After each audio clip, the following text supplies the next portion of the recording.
안녕하세요, 여러분들. 저는 이번에 서울디지털대학교 부동산학과에 좀 특강을 맡게 된 주식회사 위원호수 중개법인을 운영하고 있는 서치원이라고 합니다. 제가 이번에 좀 맡게 될 특강의 주제는 빌딩 투자의 바이블인데요. 그 중에서 첫 번째 주제는 우리가 왜 빌딩 투자를 해야 되는 건지, 왜 해야 되는 거에 대해서 이야기를 한번 알아보고 매입 프로세스를 한번 계획해보는 거를 일강으로 좀 잡았습니다. 간략하게 제 소개를 좀 드리자면, 저는 주식회사 위원수 중개법인을 운영하고 있고요. 서울 핵심 상권에 있는, 빌딩을 매매, 중개, 투자 자문, 그리고 PM 역할을 좀 맡고 있습니다. 그래서 저 개인적으로는, 2017년도부터 2022년도까지 활동하다가 2023년도에 위원수를 창업하고 나서 지속적으로 일을 하고 있습니다. 그래서 개인 고액 자산가분들부터 기업들 사오, 그리고 투자용 빌딩 투자 전문 중개 및 자문을 좀 하고 있고요. 주요 기업들 같은 경우에는 저희 회사에 다양한 회사들이 좀 있죠. 코스메틱이라든지 코스피, 코스타, 상장사 분들한테 사옥을 매입하고 그 다음에 밸류업을 하게 된다고 하면 제가 좀 PM 역할을 좀 도와드리면서 중개 및 투자 자문을 좀 하고 있고요. 금융기관하고도 코워킹을 하고 있습니다. 하나은행 투자자문센터하고도 일을 하고 있고요. 신한은행, 우리은행, VIP 투자자문센터하고도 같이 MOU를 맺어서 업무 협의를 하고 있습니다. 그래서 제가 일을 하는 거에 대해서 좀 간략하게 말씀드리자면, 빌딩에 대한 목적지를 건물에 매입을 하고 나서, 밸류업을 하거나 리모델링 한 다음에 추구 전략까지 조금 짜드리는 투자 자문을 하고 있는 원스톱 투자 자문 회사라고 보시면 될 것 같습니다. 저희 회사하고 같이 협업을 하고 있는 클라이언트 회사들이고요. 그래서 이제 오늘 첫 번째 강의 주제인 빌딩 투자를 왜 하는 건지에 대해서 본질적으로 한번 이야기 나눠보려고 합니다. 저희가 이제 빌딩 투자를 한다는 얘기하기 전에 저희가 보통 투자를 하게 된다고 하면 여러 가지 방향이 있죠. 여기 보이는 첫 번째는 아파트가 될 수도 있고요. 두 번째는 주식이 될 수도 있고, 세 번째는 요새 다양한 이야기가 나오는 코인이 될 수도 있습니다. 그 중에서도 왜 지금 현재 시점에서, 그리고 현재 시점을 떠나서 앞으로 왜 계속적으로 빌딩 투자를 하고 있는 이 자산가들이나 회사들의 입장을 한번 돌이켜보고 저희가 어떻게 생각하면 좋고 어떻게 매입 프로세스를 잡아야 되는지 간략하게 한번 이야기 나눠보도록 할게요. 저희가 왜 빌딩을 좀 사야만 할까요? 다양한 이유가 있겠죠. 월급에 자본소득이 좀 필요할 수도 있고요. 아니면 내가 허름한 건물을 사서 리모델링을 통해서 매각한 뒤에 시세 차익을 얻고 싶어 하는 마음도 있을 수도 있고, 저희가 이제 모든 건물주들의 어떠한 그 희망이라고 해야 되나요? 생각 중에 고정적인 임대료만 받고 은퇴하고 싶다. 이러한 생각도 들 수도 있죠. 다양한 여러 가지 좀 고민들이 있지만 결국은 빌딩 투자뿐만 아니고 모든 다양한 투자에서는 안정적인 투자 운영을 통해서 나의 시드머니를 조금 더 벌기 위한 것이라고 볼 수가 있겠죠. 그 중에서 하나의 수단이 빌딩 투자가 될 수도 있는 거고요. 최근에 아파트 기사를 좀 올라와 있는 거를 제가 좀 가지고 와봤습니다. 가운데 보이는 저 허름한 아파트가 지금 현재 대한민국 구축 아파트 중에서 가장 비싼 압구정 현대 아파트인데요. 압구정 3구역이 전용 30평 정도가 되는 게 64억이 넘어섰다고 합니다. 그러니까 한 평당 2억 정도인 거죠. 그래서 다양한 주택 규제가 나오고 있는데도 주담대 막아도 소용없다. 압구정 신고가가 115억으로 전액 현금을 보러 매수했다는 다양한 이야기가 좀 나오고 있는 거고요. 그 다음에 또 최근에는 정부가 한번 바뀌고 나서 정말 많은 주택 규제가 좀 발생이 됐죠. 그래서 대출 비중이 정말 많이 떨어졌다. 그리고 주담대 금리는 계속적으로 올라가고 있고, 지금 현재는 서울권에 있는 아파트를 매입을 하려면 최대 대출이 한 6억 정도밖에 안 나옵니다. 그럼 예를 들면 아까 전에 봤던 기사 내용이 의거한다면 50억에 있는 아파트를 매입해야 된다고 하면 현금이 44억 정도가 필요한 거죠. 그러니까 진입의 장벽이 많이 올라갔다고 볼 수가 있어요. 그렇기 때문에 지금은 주택시장을 정말 많은 규제로 인해서 좀 실질적으로 투자가 많이 어려워지고 있다라는 거고요.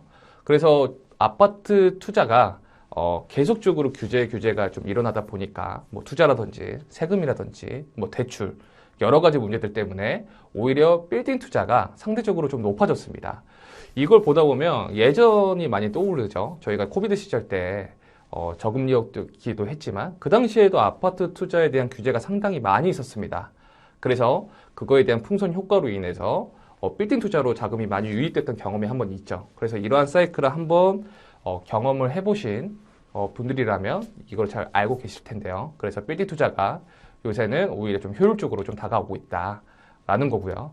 빌딩 투자는 금리의 영향을 많이 받을 수밖에 없어요. 왜냐하면 저희가 보통 빌딩 투자를 할 때는 전체적으로 현금으로 사는 특수한 케이스도 있지만 저희가 어느 정도 지렛대를 이용해서 은행에 비용을 차입을 하죠. 그렇기 때문에 이 금리가 가장 많은 영향을 끼치는 마켓이라고 볼 수가 있는데 최근에 금리가 계속적으로 좀 동결이 되고 있습니다. 그래서 의사록을 봤더니 저희가 보통 금통위에서 금리를 결정할 때는 금통위 위원회 6명이서 좀 결정을 하는데 그중에서 한 절반 정도가 동결을 계속 시사를 했다. 그리고 나머지 절반은 인하를 시사를 했다라는 거는 아무래도 내년에 금리가 한 차례 더 인하가 될 수 있다는 어떻게 보면 빌딩 시장에 좀 호재 같은 그 기사를 좀 가지고 왔고요. 그래서 아무래도 주택 규제가 묶이고 나서 금리가 계속적으로 인하 사이클로 좀 도입이 되다 보니까 최근에 빌딩 시장에 대한 거래량이 상당히 많이 올라갔습니다. 최근에 정말 많이 올라갔고 성수동도 평당 4억이 넘었다고 하고요. 지난해 전국 상업용 빌딩 거래량이 전년도 대비해서 11%가 정도 증가가 됐고 100억이 넘는 빌딩은 50%가 무려 증가를 했습니다. 그래서 결국에는 빌딩 투자는 금리 인하에 대한 그리고 금리에 대한 영향을 가장 많이 받는다는 거고 금리 인하는 곧 거래량 증가로 일어나고 거래량 증가는 곧 가격적으로 계속적으로 상승한다는 걸 저희가 알 수가 있습니다. 그래서 최근 주택 시장에서 빌딩 시장으로 넘어오는 투자자분들이 많이 생겨나고 있고요. 그래서 저희가 본질적으로 빌딩 투자를 할 때는 다양한 장점이 있어요. 그래서 가장 주되게 봐야 될 장점을 한번 좀 설명을 좀 드리자고 하면 일단은 그 빌딩을 매입하고 나서는 두 가지가 발생합니다. 첫 번째는 건물을 보유함으로써 운영 수익이 발생되죠. 저희가 항상 기대하고 있는 임대료가 꾸준히 들어온다는 게 좋은 자산이고요. 그래서 아까 제가 서두에서 말씀드렸던 것처럼 아파트라든지 주식이라든지 코인이라든지 여러 가지 투자처들이 있지만 자산을 낳는 즉 운영 수익이 계속적으로 존재하는 자산은 거의 빌딩 투자가 가장 건재하지 않을까라고 생각을 합니다. 그래서 건물을 보유함으로써 고정적인 임대료를 받을 수가 있고 임대료를 계속적으로 받다가 나중에 건물을 매각한다고 하면 처분 수익이 생기겠죠. 처분 수익은 곧 시세 차익이 될 수가 있기 때문에 두 가지를 가져갈 수가 있고 무엇보다 가장 중요한 거는 레버리지 효율이 가장 좋다라는 거예요. 아까 제가 설명드렸다시피 아파트 같은 경우에는 지금 6억까지밖에 대출이 안 되죠.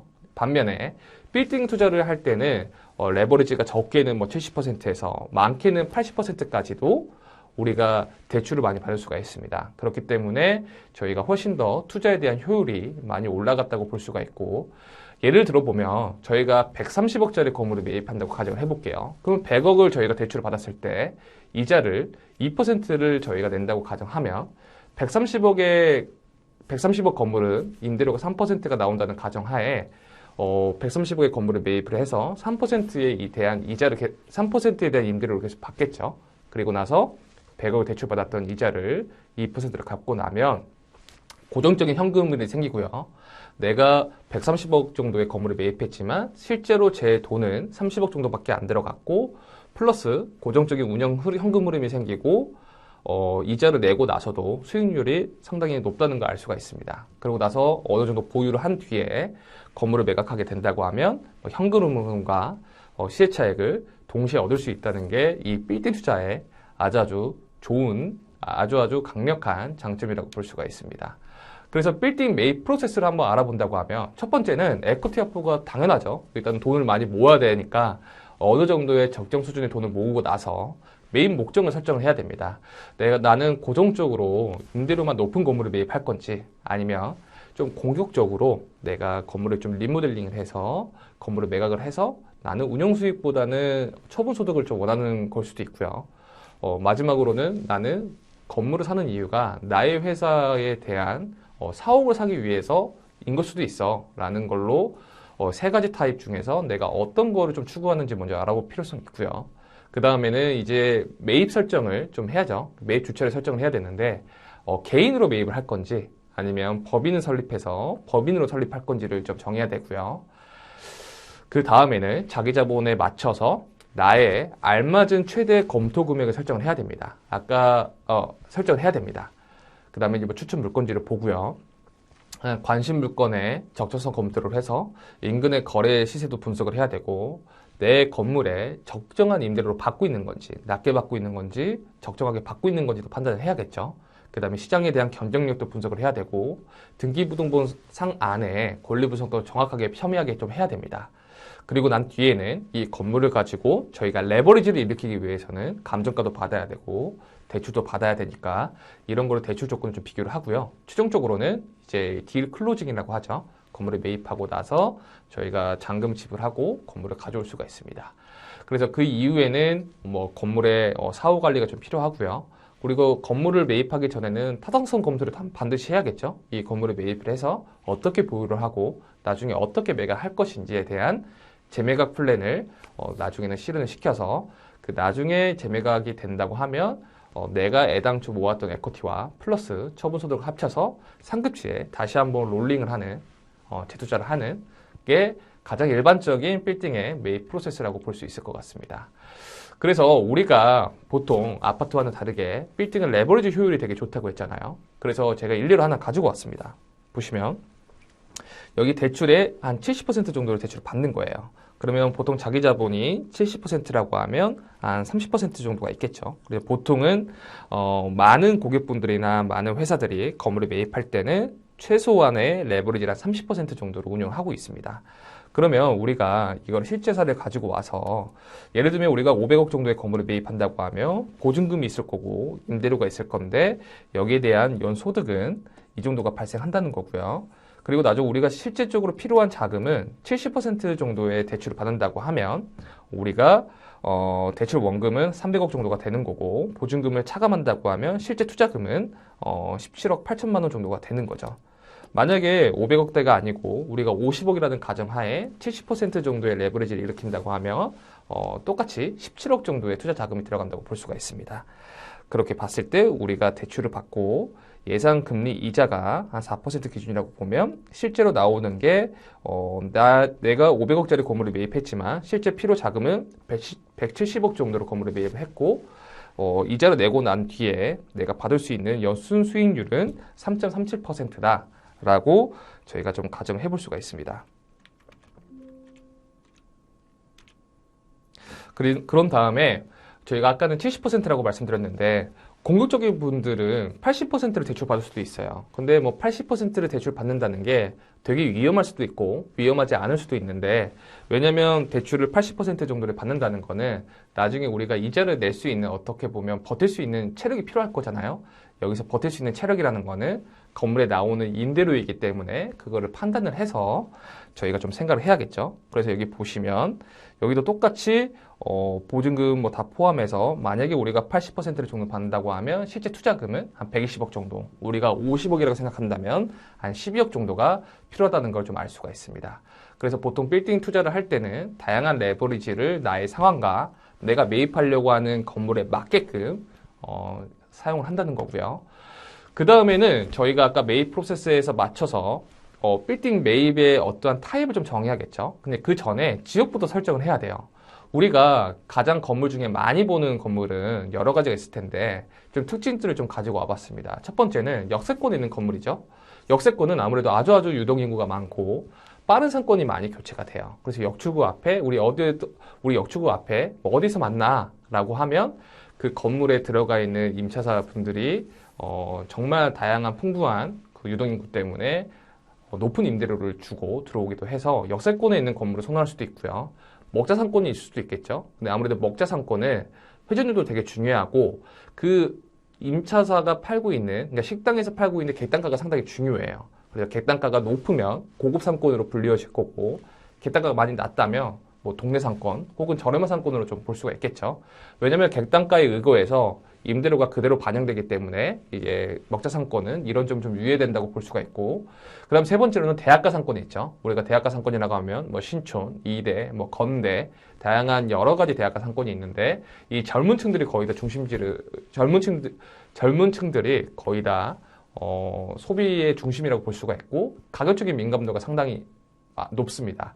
왜냐하면 대학가 상권은 젊은 대학생들이 많이 다니기 때문에 아무래도 높은 객단가보다는 낮은 객단가를 선호를 하겠죠.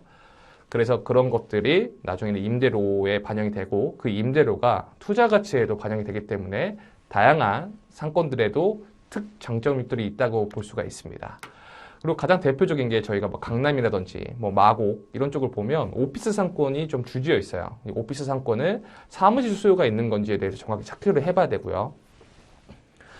그 다음에 뭐 대기업 수요가 있는 건지, 대기업이 어느 정도 인프라를 좀 펼쳤는지, 그리고 점심이나 퇴근길에 어디에 조금 먹자 상권이 좀 형성이 되어 있는 건지, 이런 것들을 좀 체크를 해볼 필요성이 있고, 항아리 상권은 저희 아파트가 만약에 대단지라고 하면 대단지에 살고 있는 바로 근접한 상권이라고 볼 수가 있고요. 아무래도 항아리 상권의 가장 큰 장점은 주변에 이미 어느 정도의 수요층들이 정해져 있잖아요. 항아리 상권이 어느 정도 정해져 있기 때문에 고정적인 임대료나 고정적인 수요가 있다는 걸 알 수 있고, 반대로 나중에 건물을 매각한다고 하면 처분 소득 자체가 높지 않기 때문에 임대료만 보고 들어와야 된다는 게 장점 아닌 단점 중에 단점이라고 볼 수가 있습니다. 그 다음에 좀 마지막으로는 요새 2024년도부터 현재까지 계속적으로 핫한 상권으로 불리고 있는 트렌드 상권이죠. 트렌드 상권이라고 하면 가장 대표적으로는 성수동, 연무장길이라고 볼 수가 있고, 그 다음에 한남동, 그 다음에 압구정 로데오처럼 다양한 브랜드들이 많이 들어오고 있어요. 그래서 다양한 브랜드들이 들어오다 보면 MZ 세대들이 많이 들어오게 되고, 아무래도 MZ 세대들이 가장 중요하게 여기는 거는 감성적인 소비거든요. 그래서 저희 일반적으로 나이가 드신 분들이거나 나이가 좀 연로하신 분들은 좀 이해를 못하겠지만 현재 가장 핫한 상권들은 트렌드 상권이라고 볼 수 있습니다. 그래서 총 이렇게 여러 가지 6개 정도 상권 중에 내가 어떠한 지역으로 매입을 해야 될 건지를 좀 살펴볼 필요성이 좀 있어 보이고요. 그렇다면 요새 빌딩 투자를 할 때 가장 대표적으로 보고 있는 상권은 어디가 있으라고 하면 한 4가지 정도가 있습니다. 첫 번째, 마포권이죠. 마포라고 하면 홍대, 상수, 연남, 망원동 쪽이 될 수가 있고요. 아무래도 상권의 특징은 젊은 상권이고 공실 리스크가 조금 더 비교적 낮습니다. 그다음 두 번째는 송동권. 송동권은 말 그대로 성수동을 대표한다고 볼 수가 있고요. 성수동이 근 10년 동안 정말 수십 배가 상승했죠. 그래서 다양한 기업들의 인프라가 들어오고 다양한 팝업스토어들이라든지 다양한 플래그십 스토어가 많이 들어오고 있어서 상권의 특징이 정말 모멘텀이 계속적으로 강하고 이어져 오고 있다는 거고 10대, 20대, 30대 할 거 없이 외국인들부터 다양한 연령대를 보고 있기 때문에 송동권을 많이 보고 있고요. 그 다음에 세 번째는 본투비 용산이죠. 용산은 아무래도 오래전부터 부자 동네였고 핵심 상권은 한남동이 가장 핵심 상권이라고 볼 수가 있고요. 투자 성향 자체는 개발형이라고 볼 수 있는데 상권의 특징은 객단가도 상당히 높고 고급화가 많이 되어 있기 때문에 이쪽으로도 용산권으로도 정말 많은 투자 수요가 있다고 볼 수가 있고 마지막으로는 강남입니다. 강남은 사실 논할 것도 없이 누구나 원하고 있는 워너비 상권 중에 하나라고 볼 수가 있어서 강남 쪽에 있는 상권은 신사, 노년, 청담, 역삼처럼 투자 성향이 수익형, 개발형, 사옥형 완벽하게 여러 가지 인프라를 가지고 있기 때문에 열이면 열 다 검토를 하실 때는 강남권을 최우선순위로 본다라고 볼 수가 있습니다. 그래서 큰 틀로 이 4가지 상권이 가장 대표적인 상권이라고 볼 수가 있습니다. 근데 요새는 핵심 상권이라고 하면 성수동이 가장 좀 빼놓을 수가 없어요. 그래서 밑에 보이는 사진이 제가 얼마 전 현장을 가서 직접 찍었던 사진들인데요. 이게 다 임차사들이 직접적으로 다 인테리어를 하고 들어온 겁니다. 그래서 다 파워스토어나 플래그십 스토어가 들어올 수 파워스토어나 플래그십 스토어가 들어온다는 걸 좀 알 수가 있고요. 가운데 있는 사진은 최근에 저희가 피지컬 아시아가 정말 상당히 유행했었죠. 그런데 피지컬 아시아라는 이 방송 홍보하기 위해서 한 300평 정도 되는 건물을 전부 다 벽면으로 광고를 만들어서 파워스토어로 사용 중에 있습니다. 이 성수동 연무장길 같은 경우에는 한 평당 임대료가 300만 원이 넘었었어요. 그럼 10평이라는 말은 거의 월 임대료가 3천만 원이라는 꼴이죠. 그만큼 정말 많은 유동인구가 오고 있다라는 거고 두 번째로 가장 대두되는 상권은 한남동입니다. 한남동은 정말 여러 해 동안 계속적으로 거듭적으로 언급이 되고 있는 상권 중에 하나인데 한남동은 고급적인 상권이 상당히 많죠. 그리고 똑같이 여기도 플래그십 스토어가 들어오지만 고급 브랜드들이 상당히 많이 들어오고 있어요. 뭐 구찌라든지 뭐 이탈리아 브랜드, 해외 브랜드들, 다양한 상권들의 다양한 브랜드들이 많이 들어오고 있어서 MZ 세대들이 정말 많이 찾고 있는 가장 대표적인 상권 중에 하나라고 볼 수 있을 것 같습니다. 그래서 빌딩을 매입을 할 때는 뭐 레버리지 효율도 따져봐야 되겠지만 주요 지역, 아까 제가 말씀드렸던 6개 중에서 나의 타입에 맞는 지역이 좀 어디에 있을 것인지를 살펴봐야 되고요. 두 번째는 나중에 이 건물을 매각한다고 하면 환금성도 한번 고려를 해봐야겠죠. 그리고 환금성이 고려가 됐다고 하면 그 이전의 타당성 분석을 통해서 나의 현금 흐름에 맞게 혹은 이 건물에서 나오는 현금 흐름에 맞게 어느 정도 대출이 일으켜야 되는지 판단을 하고 건물을 매입을 해야 됩니다. 그래서 요새는 인스타그래머블이라는 말이 있어요. 인스타그래머블은 말 그대로 사진을 찍어서 뭔가 올릴 만한 어떤 플레이스라고 볼 수가 있습니다. 근데 이 말이 왜 대두가 되냐면 이전에 저희가 그 명품 소비량이 불과 한 3, 4년 전까지만 하더라도 40대, 50대가 1등이었습니다. 근데 최근에는 MZ 세대들, 그러니까 10대부터 20대, 30대 초반까지 이 젊은 세대들이 명품 소비량이 1등이에요. 그만큼 소비력이 아주 탄탄한 세대들이 지금은 MZ 세대들이라고 볼 수가 있습니다. 그래서 저희가 어디 놀러 갈 때는 인스타그램이나 SNS를 정말 많이 보게 되죠.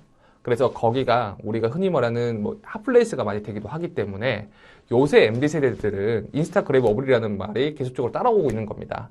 그러니까 말 그대로 SNS 찍어서 올릴 만한 공간 혹은 맛집 뭐 혹은 다양한 브랜드들 그런 쪽으로 많이 추구하기 때문에 이거에 따라서 상권이 많이 변화하고 이거에 따라서 계속적으로 집가가 상승한다는 걸 상권적으로 좀 보여주고 있다라는 내용이기 때문에 여러분도 한번 이 내용을 좀 알고 계시면 투자에 대해서 정말 많이 도움될 거라고 보여지고요. 아래쪽에 보이는 거는 뭐 디올 성수고요. 성수입니다. 디올 성수고 뭐 오른쪽에 있는 거는 젠틀몬스터 사옥이고 다양한 플래그 스토어가 많이 들어오고 있다는 걸 의미해서 지금은 SNS와 빌딩 투자가 좀 밀접하게 관계가 있다라는 걸 제가 말씀드리고 싶습니다. 자, 그래서 지금 1부는 우리가 빌딩 투자를 왜 해야 되는 건지 매입 이유에 대해서 제가 설명 좀 드렸고 그 다음에 빌딩 매입 프로세스에 대해서 간략하게 한번 설명을 드렸습니다. 그래서 2부에서는 우리가 빌딩 매입 투자를 할 때 매입 목적, 매입 주체를 어떤 거로 설정을 좀 해야 되고 투자 유형에 대해서 조금 더 디테일하게 한번 다뤄볼 수 있도록 하겠습니다. 저번 1부에서는 우리가 빌딩 투자를 왜 해야 되는 건지 해야 되는 이유에 대해서 한번 살펴봤고요. 그 다음에 빌딩 투자를 할 때 타임라인에 대해서 좀 알아봤습니다. 그래서 프로세스가 어떻게 되는 건지에 대해서도 한번 이야기 나눠봤고 그 다음에 매입 지역은 어디로 좀 나누면 되는 건지에 대해서 좀 간략하게 이야기 나눠봤는데요.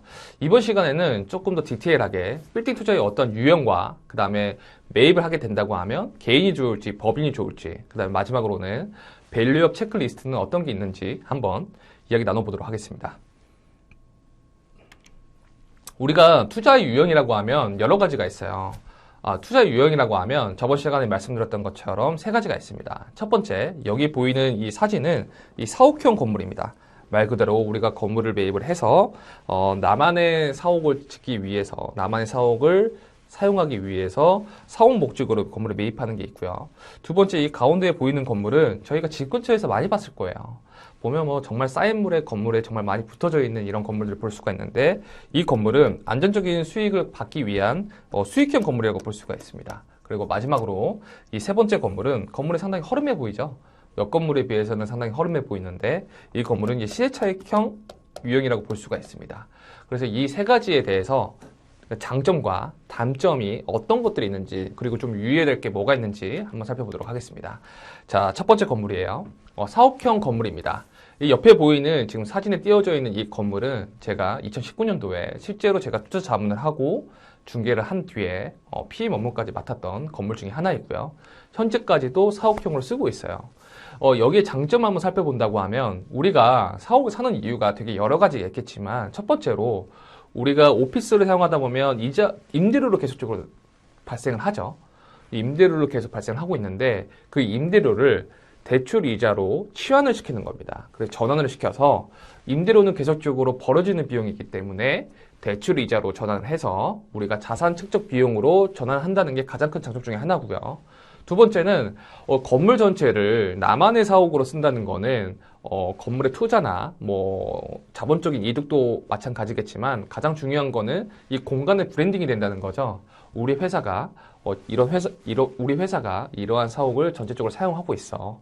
건물로 오는 외부 미팅을 할 때도 되게 큰 브랜딩이라는 거에 대해서 통제력을 정말 확보할 수 있다는 게 장점 중에 하나이고요. 세 번째는 이 사옥형 건물도 결국에는 빌딩 투자의 하나의 유형이기 때문에 건물을 보유하게 되면서 시세 차익을 얻을 수 있다는 게 가장 큰 장점 중에 하나입니다. 반대로 단점은 우리가 입지 선택에 실패하게 된다고 하면 기회비용이 좀 발생되겠죠.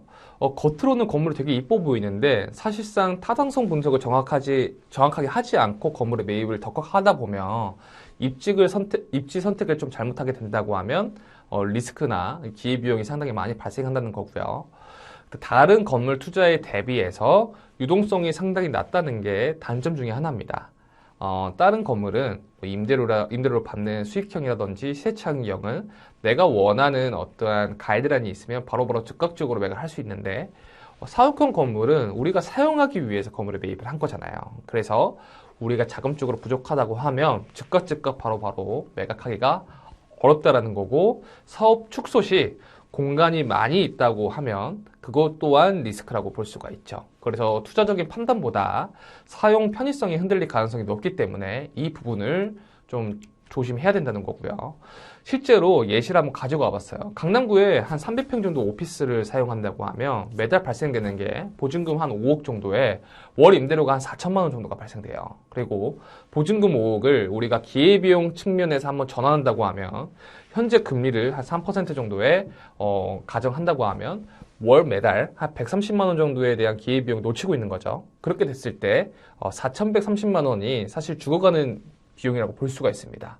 그뿐만이 아니고 뭐 건물의 관리 비용이라든지 뭐 청소 비용 정말 여러 가지가 있지만 단순히 우리가 표면적으로 봤을 때는 월 4,130만 원 정도가 지출이 된다는 거고 이 비용을 우리가 자산 축적 비용인 대출이자를 낸다고 가정해보면 이자용으로 좀 환원해서 판단한다고 하면 금리가 3.5% 가정했을 때 약 한 140억 정도의 대출 이자액을 낼 수 있는 금액이라고 볼 수가 있어요.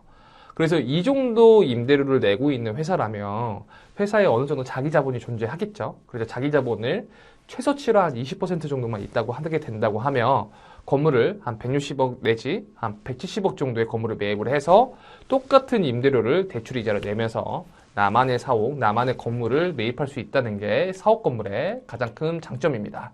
그래 정리하자면 임대료는 매월 지출되는 금액은 임대료와 대출 이자는 똑같죠. 그리고 사옥을 매입하거나 건물을 매입할 때는 주택과는 다르게 대출의 성격이 다 100% 거의 다 거주식 대출이에요. 말 그대로 이자만 낸다는 거죠. 그래서 매월 지출하는 비용은 두 가지로 나뉘어지지만 결국에는 잔존하는 거는 건물을 매입하는 대출 이자 비용만 잔존하는 거고 임대료는 소멸성 비용이다.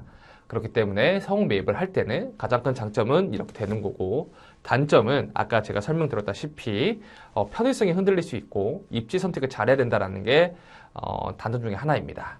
자, 두 번째 건물의 유형이에요. 두 번째 건물은 수익형 건물이에요.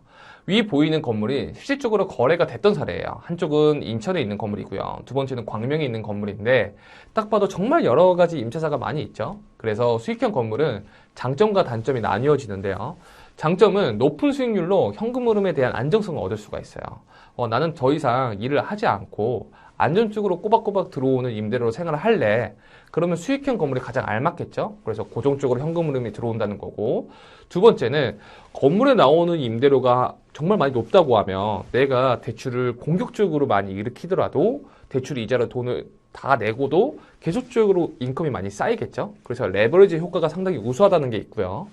시장의 변동성에 버틸 수 있는 구조도 상당한 장점입니다. 예를 들면 우리가 금리가 갑자기 고금리 피크가 많이 올라온다고 하면 상당히 이게 올라온다고 하면 시장에 대응하기가 상당히 어려운데요. 근데 반대로 수익형 건물은 건물에서 고정적인 인컴이 나오기 때문에 시장의 변동성에서도 오랫동안 버틸 수 있다는 게 어떻게 보면 가장 큰 장점 중에 하나인 거고, 나중에 이 건물을 계속 보유하고 있다가 매각하더라도 어느 정도 프리미엄이, 즉 시세 차익을 얻을 수 있다는 게 장점입니다. 반대로 단점은 집가 상승 속도가 상당히 제한적이에요. 보시면 이 건물도 경기 외곽권에 위치를 해 있죠. 서울권의 중심지보다는 수익형을 얻기 위해서는 경기 외곽권이라든지 외 지역 혹은 지방까지도 가야 돼요. 그 이유가 임대료가 올라가는 속도보다 그 이유가 집가가 상승하는 이 속도보다 임대료가 올라가는 속도가 높기 때문이에요. 반대로 얘기하자면 거래량이 상당히 낮다라는 얘기입니다.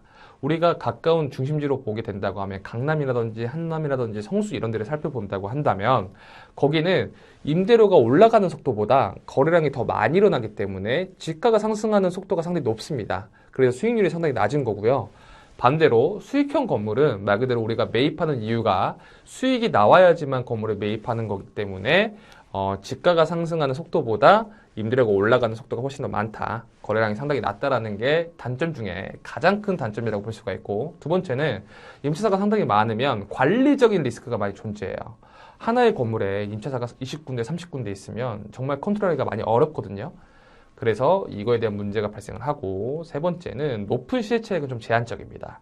그 이유가 아무래도 임대료가 높은 거를 비례해서 정당한 가치를 주고 건물에 매입을 하는 건데, 이 나중에 이 건물을 나중에 매각한다고 하면 임대료가 훨씬 더 높아야겠죠.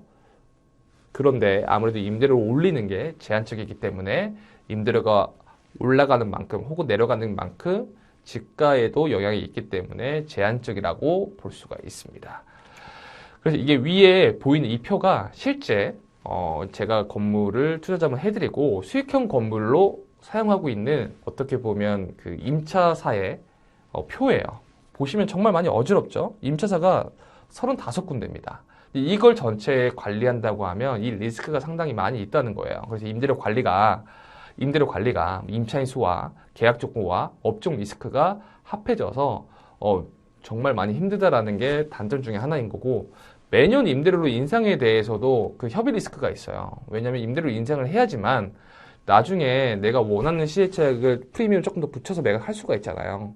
그래서 이 많은 임차사들을 임대료를 계속적으로 인상하는 것도 리스크로 볼 수가 있다. 그래서 이걸 유의하셔서 수익형 부동산을 좀 투자하시면 되고요. 마지막 세 번째로는 시세차익형 건물이 있습니다. 옆에 보이시는 건물과 오른쪽에 보이는 건물은 제가 2024년, 2025년 직접 투자 자문 중개한 건물입니다. 왼쪽은 청담동이고요. 오른쪽은 역삼동이에요. 그래서 장점은 집가 상승에 대한 자본 차익이 상당히 많이 기대가 됩니다. 왜냐하면 허름한 건물에 매입을 해서 내가 가치를 부여하는 거죠. 프리미엄이 내가 건축행위를 통해 가지고 더 나은 건물로 만드는 뒤에 건물을 매각하는 거기 때문에 시세 차익이 가장 중요하다고 볼 수가 있고, 핵심 입주일수록 하방 방어력이 되게 우수해요.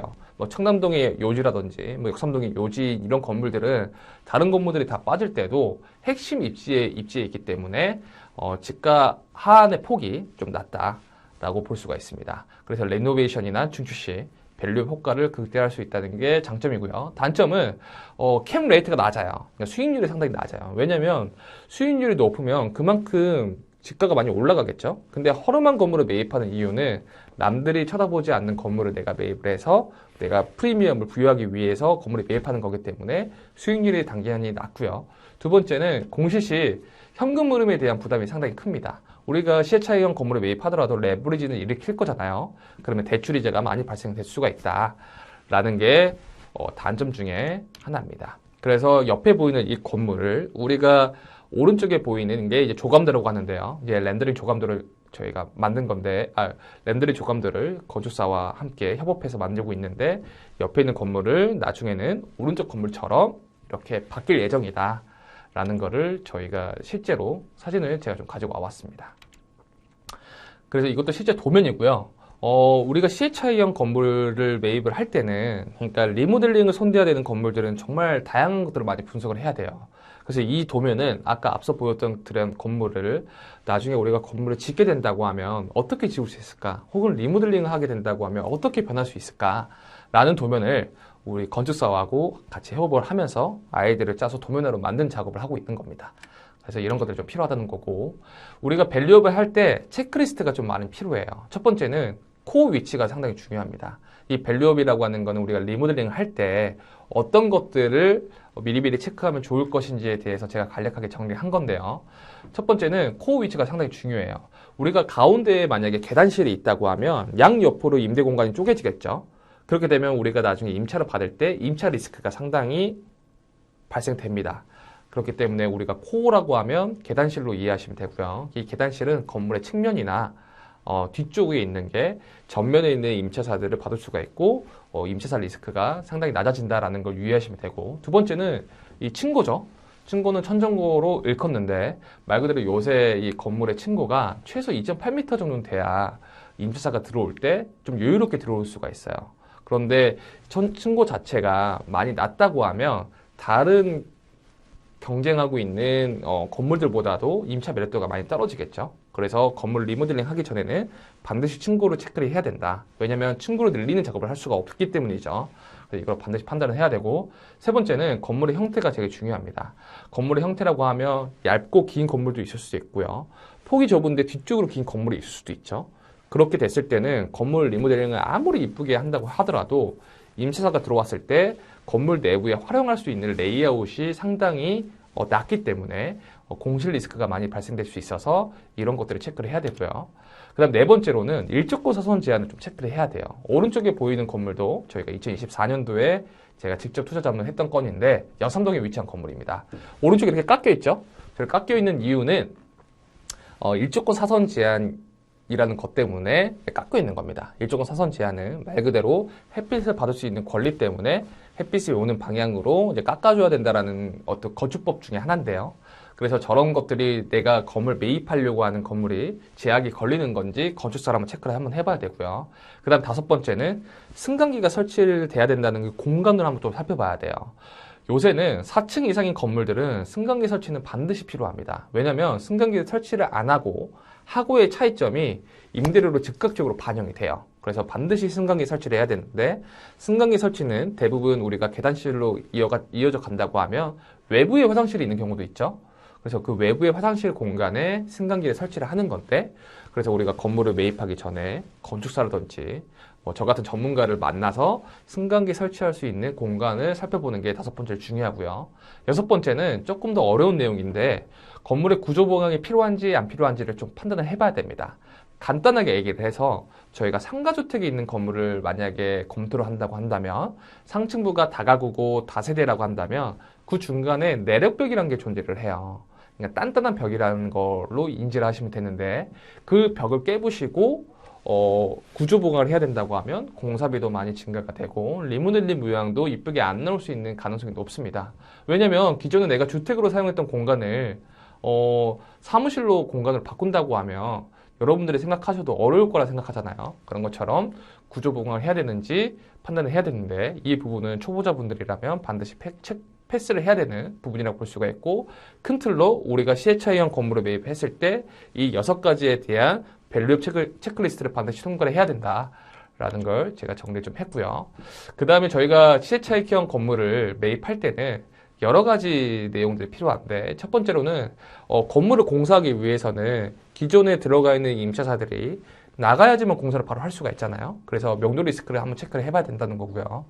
두 번째로는 다양하게 아까 승강기, 층고, 코어의 위치, 건물의 외관 이런 것들을 다 손들려면 건축사들이 상당히 필요합니다. 그래서 건축사에 대한 만나서 협업을 한 다음에 우리가 이 건물을 어떻게 바꿀 수 있을 건지에 대한 시나리오 검증이 필요하고요. 마지막으로는 이 건물을 리모델링 한 뒤에 어느 정도의 임대료를 맞추고 몇 년 뒤에 이 건물을 어떻게 매각할 수 있을까에 대한 출구 전략을 미리미리 역산을 해봐야 돼요.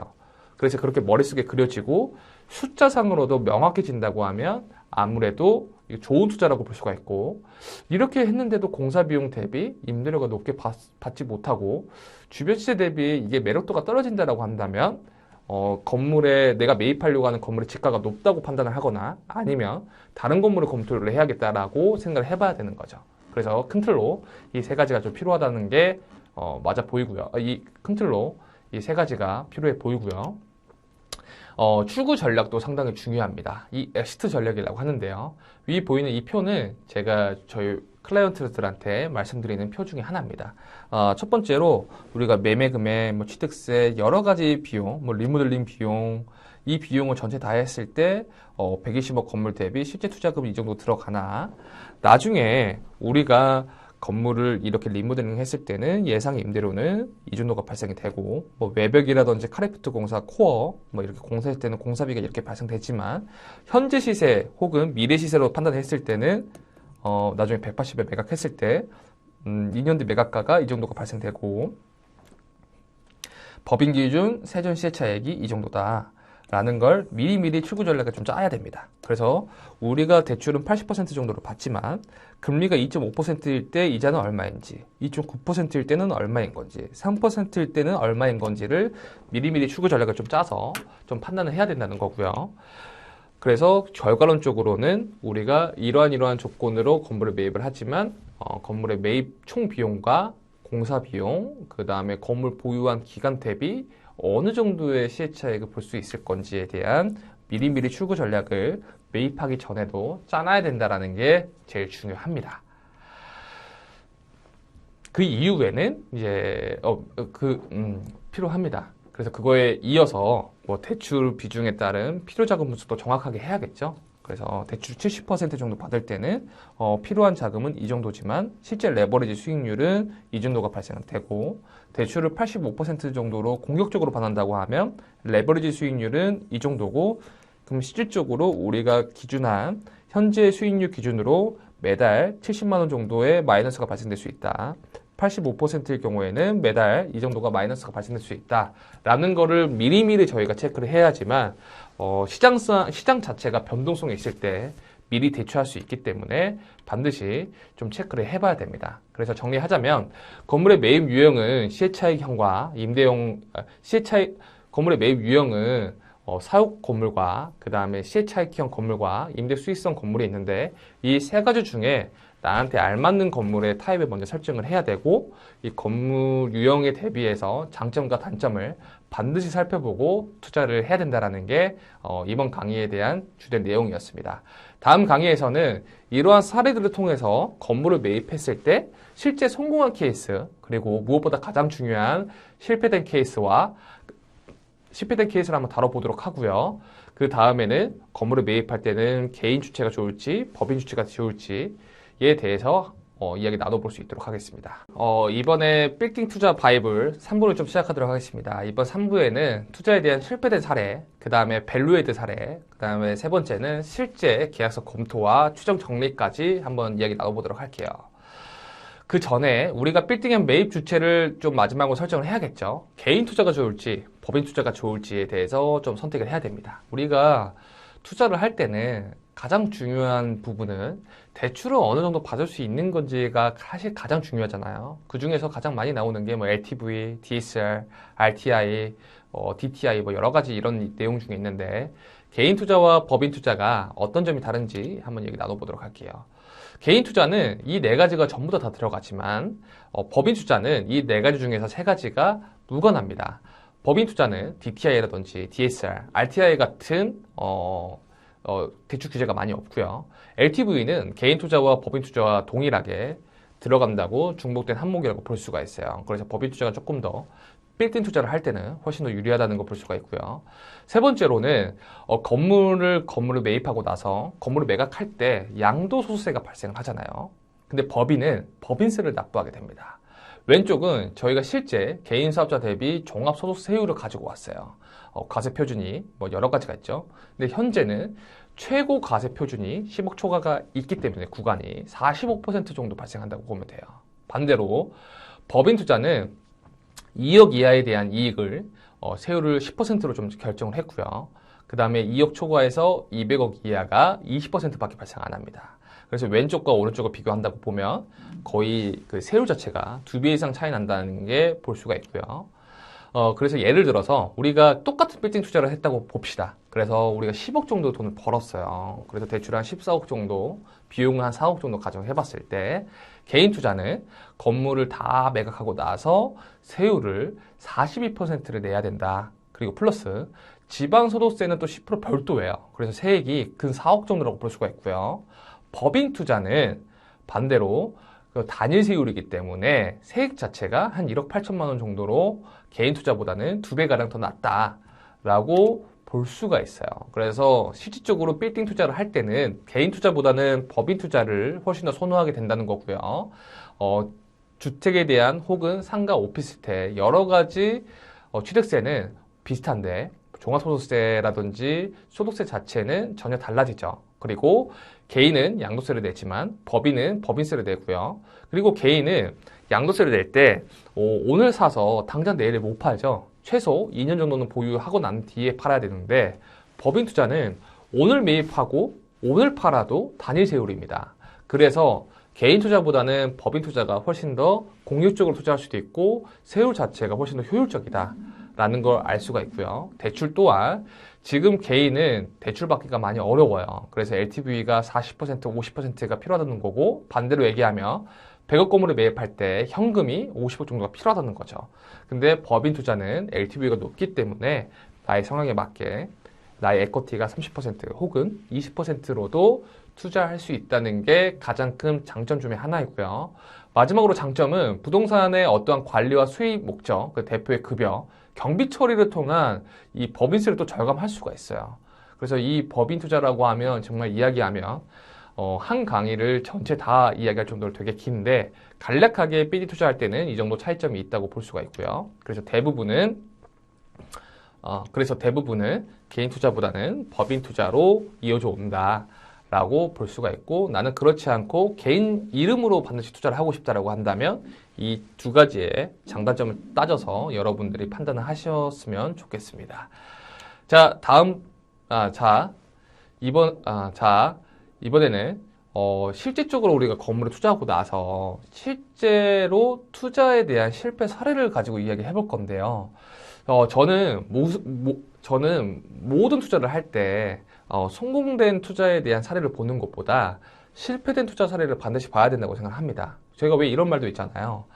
실패된 투자를 안 한 것만으로도 성공된 투자다라는 말이 있는데 정말 투자를 할 때는 성공된 케이스보다는 실패된 케이스에서 왜 실패를 했는지 거기에 대해서 반면교사를 삼아서 내가 투자할 때는 반드시 실패된 케이스를 벗어나서 성공적인 투자를 해야겠다라고 반드시 생각하셔야 되는데요. 이 아래쪽에 보이는 건물 실제 투자 사례입니다.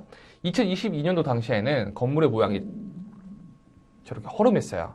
그래서 건물을 매입하고 나서 건물을 허물고 건물을 새롭게 지은 거죠. 그래서 2022년도에 104억 정도의 매입을 해서 2025년도에 92억 정도의 손실을 보고 매각한 사례에 대해서 한번 얘기 나눠볼게요. 자, 보게 된다고 하면 이 건물이 92억 정도의 거래가 됐어요. 토지는 65평이고 2중 일반 주거 지역에 연면적은 이 정도가 됐었죠. 근데 이 건물이 2022년도에 104억을 가지고 건물에 매입을 했습니다. 근데 여러분들 기억나신지 모르겠지만 2022년도에는 고금리의 피크였어요.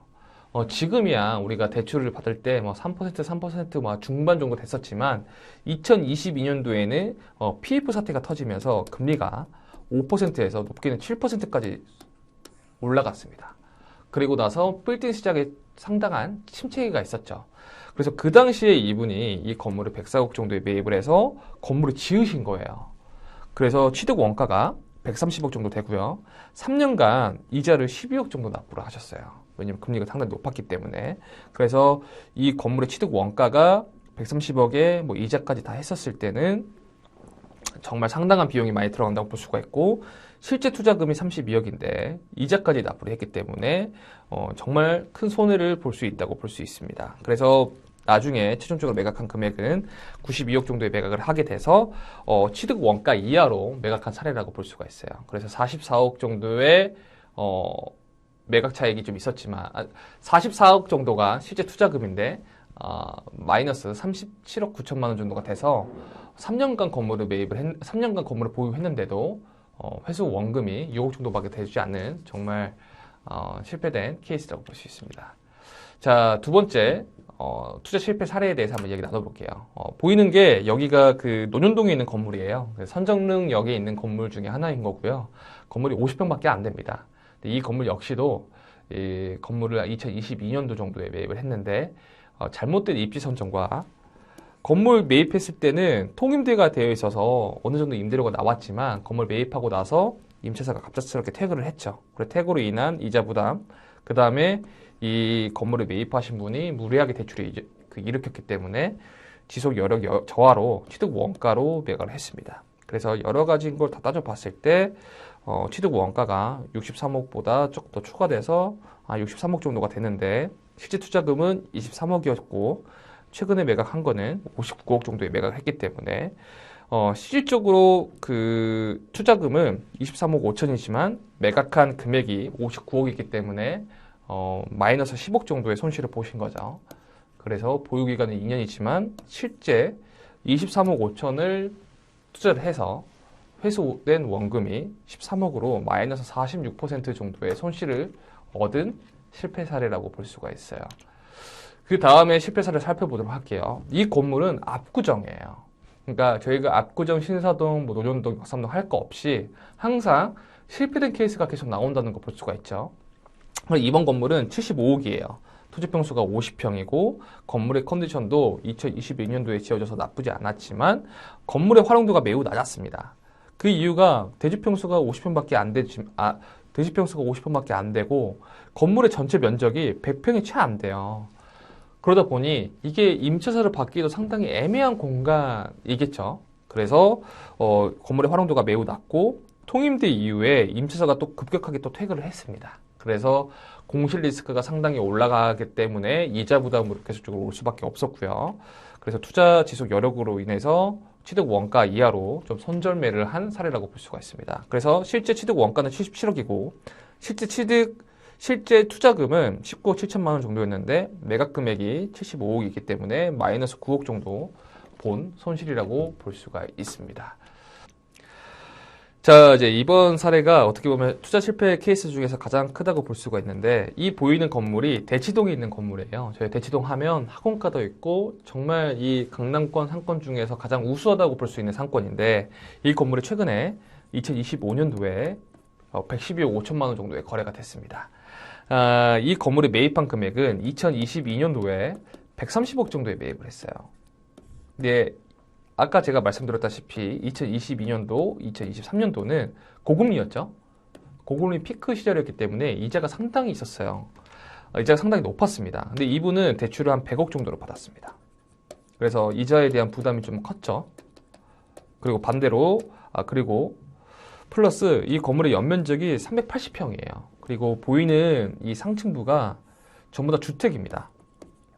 주택이기 때문에 이거를 저희가 공사를 통해서 뭐 사무실 공간이든 아니면 대치동에 맞게끔 학원을 받으려면 공사를 해야 되잖아요. 근데 이 당시에는 건물의 공사 비용도 상당히 많이 증가가 되고 너무 무리한 대출을 많이 받아서 공사 비용 대출도 더 이상 안 나오는 상황까지 온 겁니다.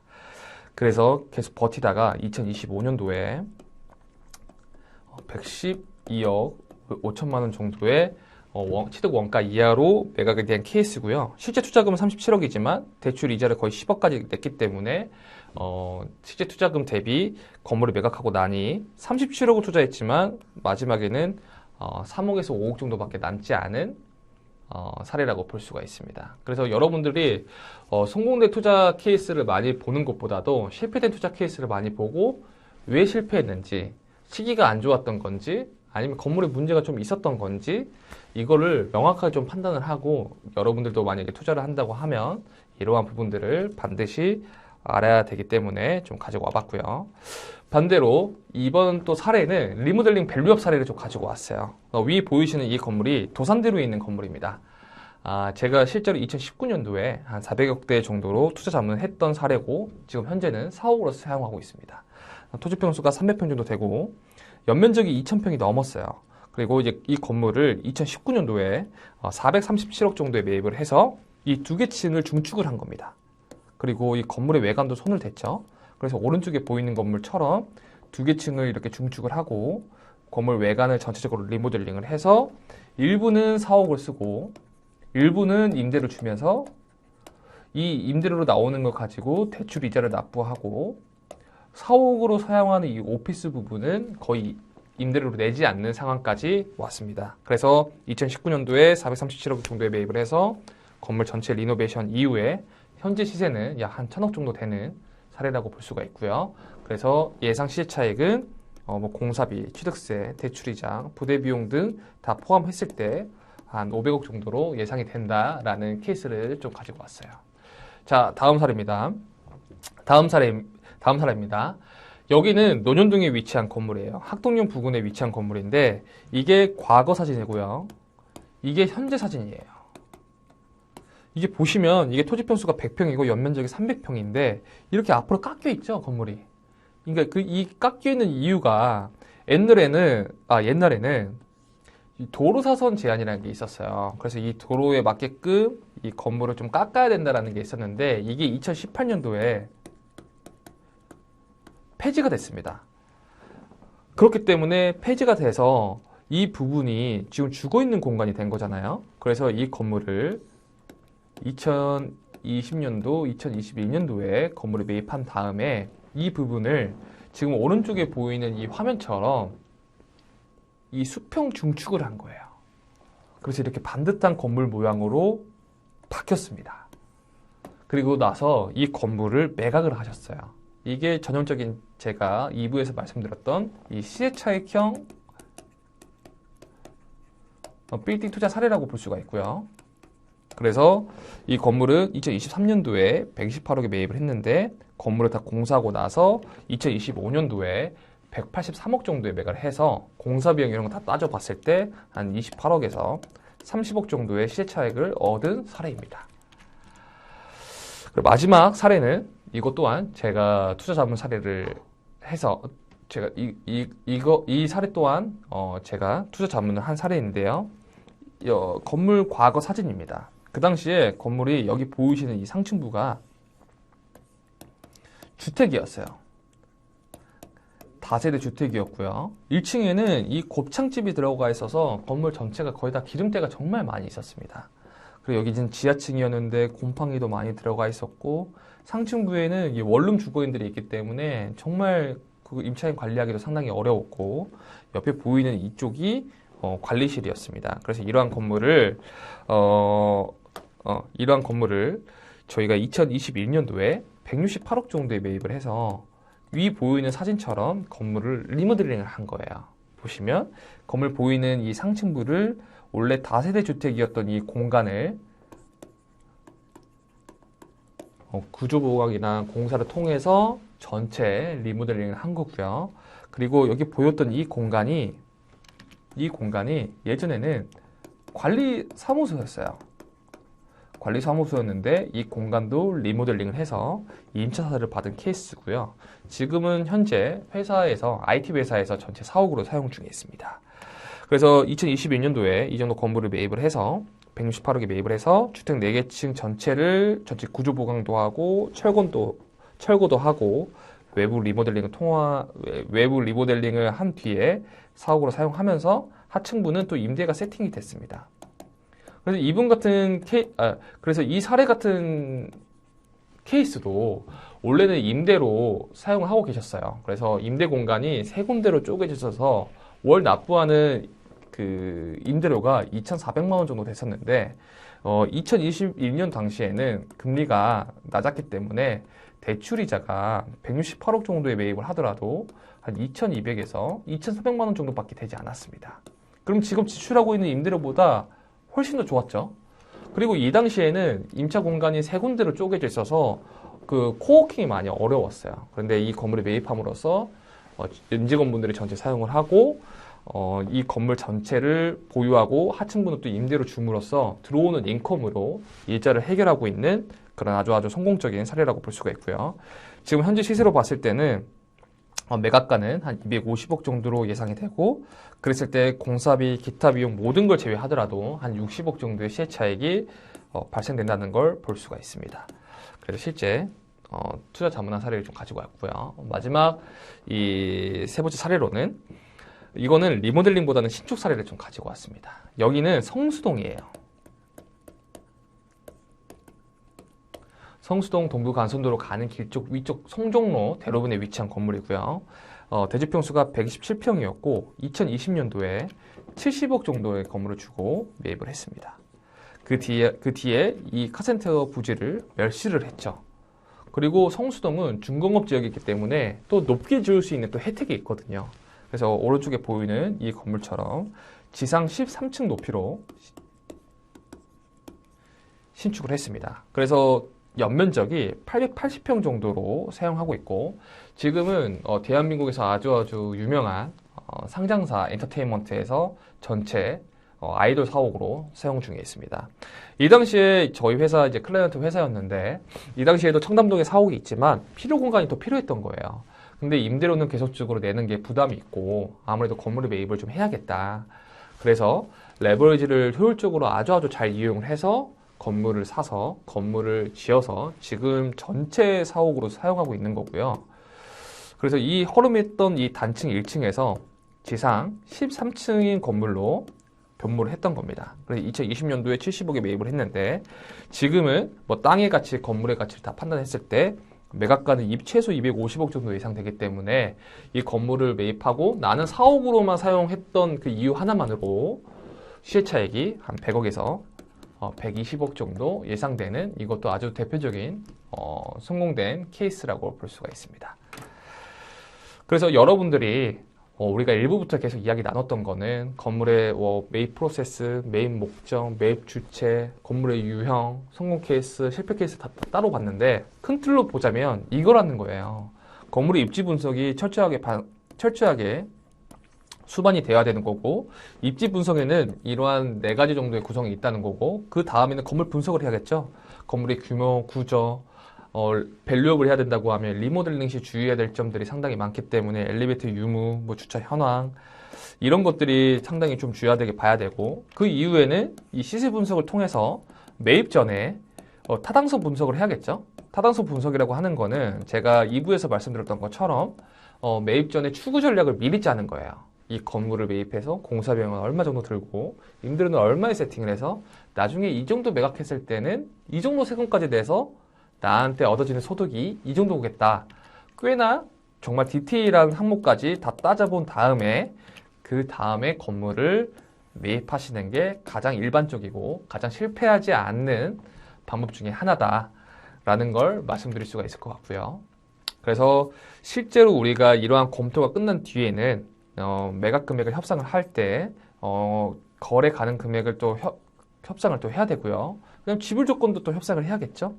그리고 수익형인지 신축형인지 뭐 여러 가지 조건에 따라서 매매 계약서도 자문 변호사나 자문 변호사를 통해서 반드시 꼼꼼하게 체크를 하고 나서 매입 조건을 좀 따져봐야 된다라는 걸 볼 수가 있습니다. 뭐 수익형은 아무래도 임차사가 제일 중요하니까 임차인이 나갈 리스크, 임대료를 안 낼 리스크를 체크를 해봐야 되고 신축형이나 뭐 리모델링 행위를 해야 될 때는 임차사가 나가고 나서 건물의 공사를 계획을 해야 되기 때문에 명도 기간이 어느 정도 소요가 될지 그리고 잔금 기한은 어느 정도를 할지 라는 것들을 좀 디테일하게 살펴봐야 된다라는 겁니다. 그리고 나서 우리가 건물에 매입하고 나서는 탁상 감정이라는 걸 받아요. 우리가 은행 쪽에서 대출을 받을 때는 은행에도 어떻게 보면 공실력 있는 자료가 필요하잖아요.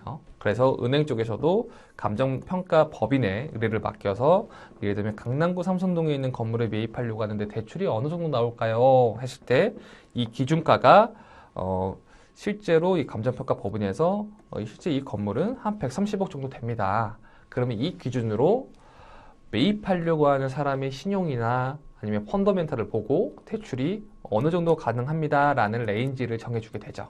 그래서 탁상 감정 자문서가 이렇게 나와서 확인한 다음에 대출이 나온다는 거고요. 이때 유의할 점은 이 탁상 감정가가 매매가보다 현저히 낮으면 투자 가치가 좀 떨어진다는 거겠죠. 당연히. 그래서 매매가랑 동일한 건지 아니면 이상인 건지를 확인을 해야 됩니다. 지금 보이는 이 실제 사례는 제가 실제 투자 자문하고 중개한 사례 중에 하나인데요. 매매가는 125억인데 실제로 저희가 정식적으로 감정을 맡겨보니 147억 정도 나와서 대출에도 무리가 없었던, 그리고 공실력이 있는 감정평가 법인에서도 이 건물에 대한 경쟁력을 좋게 보고 있구나라는 걸 또 개런티할 수 있기 때문에 이 부분도 반드시 확인한 다음에 대출을 좀 진행을 해야 된다는 거고요. 그 다음에는 이렇게 실제 계약서를 작성을 합니다. 제가 직접 작성한 계약서 내용인데 매매 계약서, 그 다음에 이거에 대한 그 지불, 이거에 대한 지불 계획, 그 다음에 여기는 민법상의 항목, 여러 가지 내용들을 다 담아서 최종적으로 이렇게 빌딩 매매 계약을 진행하면 됩니다.